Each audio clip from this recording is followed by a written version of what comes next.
رمضان آتا ہے تو تراویح پہ مناظرے شروع ہو جاتے ہیں۔ میں ایسے ہی یوٹیوب دیکھ رہا تھا تو وہ ایک سامنے آیا 20 تراویح پڑھنے والوں کو چیلنج۔ او بھائی اللہ کے واسطے یہ چیلنج اپنے پاس رکھو۔ حضرت عمر رضی اللہ تعالیٰ عنہ نے 8 تراویح کا بھی حکم دیا ہے، صحیح حدیث ہے، اور آپ نے 20 تراویح کا 3 وتر کے ساتھ حکم دیا ہے، صحیح حدیث ہے۔ کوئی اس پہ عمل کر لیتا ہے، کوئی اس پہ عمل کر لیتا ہے، دونوں ٹھیک ہیں۔ باقی یہ نوافل ہیں، کوئی 20 پڑھو 40 پڑھو، اہل مدینہ 40 پڑھتے تھے۔ یہ تراویح کا لفظ کہاں سے آیا کہ اہل مکہ 4 رکعت پڑھتے تھے پھر ایک طواف کرتے تھے۔ ترویح کہتے ہیں تھوڑی دیر کے آرام کو، پھر 4 رکعت پڑھ کے اور ایک طواف کرتے تھے۔ تو اس طرح ان کو تھوڑا آرام بھی ہو جاتا تھا، پھر آگے شروع ہو جاتے تھے۔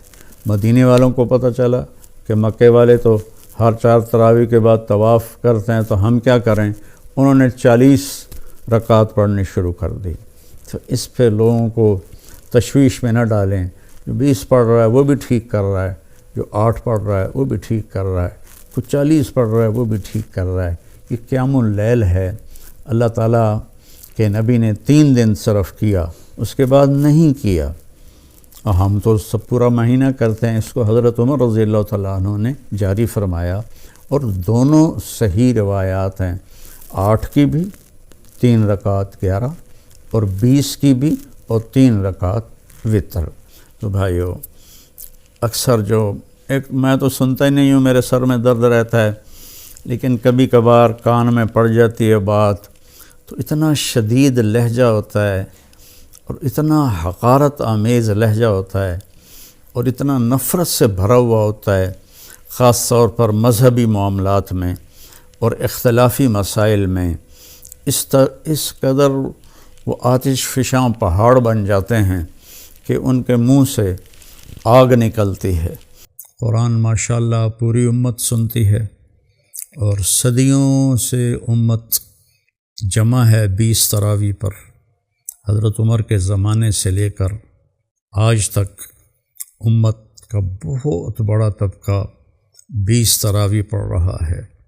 تو جن دوستوں کو کوئی عذر نہ ہو اور کوئی تھکاوٹ بیماری نہ ہو تو وہ 20 پڑھیں۔ بہت سے لوگ 8 پڑھ کے باہر نکل جاتے ہیں، تو وہ اپنا نقصان کرتے ہیں۔ میں یہ نہیں کہہ رہا کہ انہیں گناہ ہوگا، میں یہ کہہ رہا ہوں کہ انہیں نقصان بہت بڑا ہوگا کہ انہوں نے 24 سجدے انہوں نے ضائع کر دیے، جو بعد میں انہوں نے 12 رکعت میں پڑھنے تھے، اور وتر کے سجدے بھی باجماعت ضائع کر دیے۔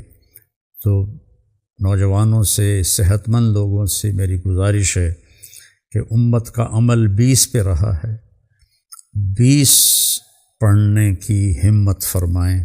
ہر سجدے پر ایک حدیث میں آتا ہے 1500 نیکی لکھی جاتی ہے۔ تو 20 کے 40 سجدے اور 15 چوکی 60,000 نیکیاں ہر بندہ گھر لے جا سکتا ہے۔ کسی کو عذر ہے، معذوری ہے، وہ 8 پڑھ لے، 10 پڑھ لے، تو وہ کوئی اس میں گناہ نہیں ہے۔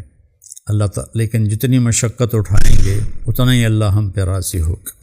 کثرت سے تلاوت کریں قرآن کی۔ بخاری شریف کی روایت ہے، کانا رسول اللہ صلی اللہ علیہ وسلم اجود الناس، اللہ کے نبی سب سے زیادہ سخی تھے۔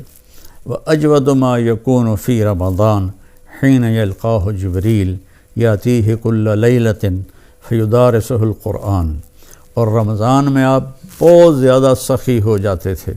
جب جبریل آتے تھے روزانہ رات کو آپ جبریل کے ساتھ قرآن کا دور فرماتے تھے۔ تو یہ واحد نبی ہیں جن کے پاس اتنی کثرت سے جبریل تشریف لائے، ہر رات تشریف لاتے تھے۔ میرے نبی کو 9 رمضان ملے، تو ہر رات کو، اور آخری رمضان میں 2 دفعہ آتے تھے، 2 دفعہ قرآن کا دور ہوا آپ کا جبریل کے ساتھ، اور فرمایا ولا رسول اللہ صلی اللہ علیہ وسلم اجود بالخیر من رمضان من الریح المرسلہ، کہ اللہ کے نبی رمضان میں جبریل کے ملنے پر تیز ہوا سے بھی زیادہ آپ کی سخاوت ہوتی تھی۔ تو میں مالداروں سے کہتا ہوں سخی بنیں، صرف زکوٰۃ دے کے مطمئن نہ ہوں، زکوٰۃ سے اوپر بھی خرچ کریں، اللہ آپ کا رزق بڑھائے گا۔ اللہ مجھے آپ کو توفیق نصیب فرمائے۔ السلام علیکم ورحمۃ اللہ وبرکاتہ۔